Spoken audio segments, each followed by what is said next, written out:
La ricetta principe per cucinare il baccalà qui in Toscana è quella del baccalà alla livornese.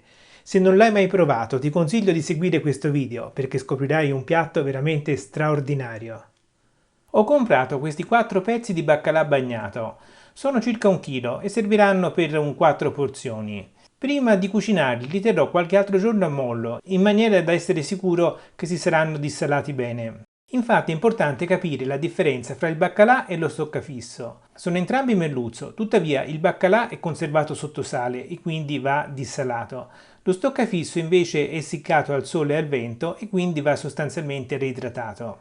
Il contenitore col baccalà va conservato in frigorifero. Un paio di volte al giorno almeno cambio l'acqua, levo l'acqua contenuta nel contenitore e aggiungo altra acqua fredda, poi chiudo il contenitore e lo rimetto in frigo. Oggi cucino baccalà alla livornese. Come prima cosa levo per l'ultima volta l'acqua dal contenitore. Ecco qua i nostri 4 pezzi di baccalà. La prima cosa da fare, importantissima, è quella di asciugarli ben bene con della carta assorbente.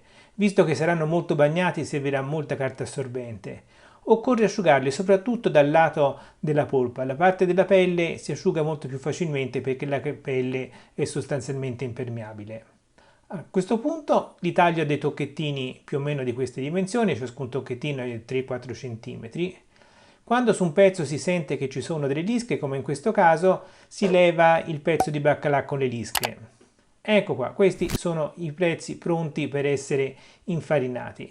Metto un po' di farina 00 in un piatto e poi infarino tutti i pezzi su tutti i lati, sopra, sotto, di fianco, in questa maniera. Molto importante battere il pezzo in maniera da rimuovere gli eccessi di farina, in questa maniera, e questo pezzo è pronto. Piano piano faccio la stessa cosa per tutti i pezzi di baccalà e li trasferisco in un piatto.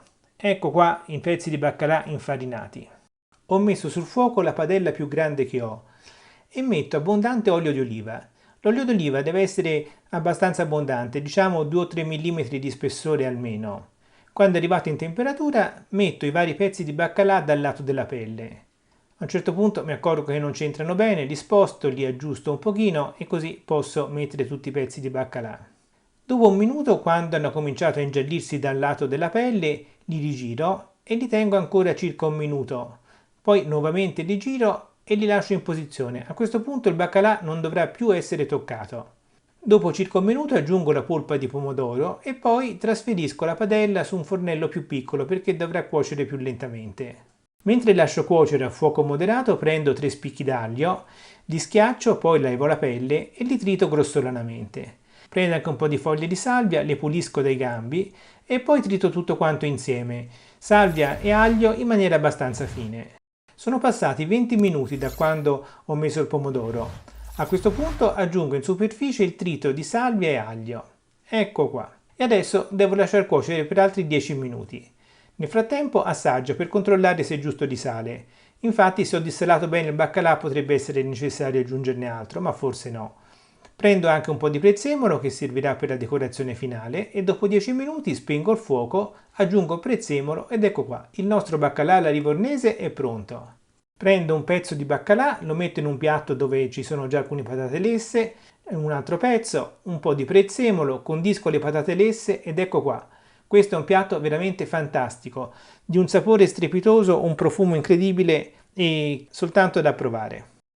Per questa ricetta devo ringraziare il Bocca, un canale di cucina livornese doc che ti consiglio di seguire. Spero che questo video ti sia stato utile, se sì lascia un mi piace così aiuterai altre persone a trovarlo qui su YouTube. E qui accanto trovi il link ad altri video che ti consiglio di vedere. Grazie per avermi seguito fin qui e alla prossima, ciao!